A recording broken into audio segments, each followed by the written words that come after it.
ഏറ്റവും പുതിയ ഡിസൈനുകൾ, ഏറ്റവും കുറഞ്ഞ പണിക്കൂലിയിൽ, ഏറ്റവും മികച്ച ഓഫറുകൾ.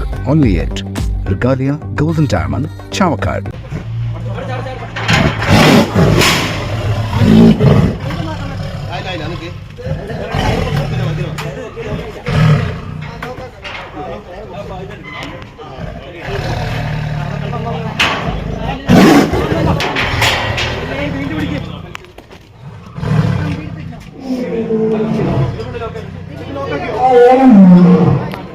വയനാട് മുള്ളൻകൊല്ലിയിൽ നിന്ന് പിടികൂടിയ ആൺകടുവയെ തൃശൂർ മൃഗശാലയിൽ എത്തിച്ചു. 2 ദിവസം മുൻപ് പിടികൂടിയ കടുവ സുൽത്താൻ ബത്തേരി കുപ്പാടിയിലെ കടുവ പരിപാലന കേന്ദ്രത്തിൽ ചികിത്സയിലായിരുന്നു. ഇന്ന് രാവിലെ 10-ന് പ്രത്യേകം സജ്ജീകരിച്ച വാഹനത്തിലാണ് കടുവയെ തൃശൂരിലെത്തിച്ചത്.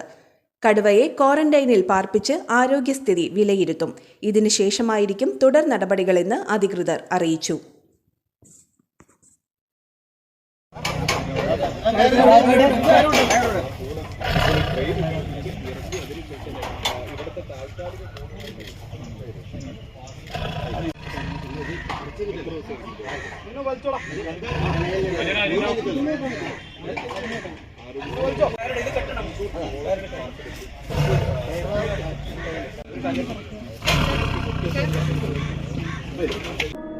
അന്താരാഷ്ട്ര നിലവാരമാർന്ന 100% സംശുദ്ധമായ silver jewellery collections, hand crafted classic silver ornaments, platinum പോലെ silver, Alukkaran silver jewellery, Chettuva road, Chavakkad, Chettuva road, Vadanappally.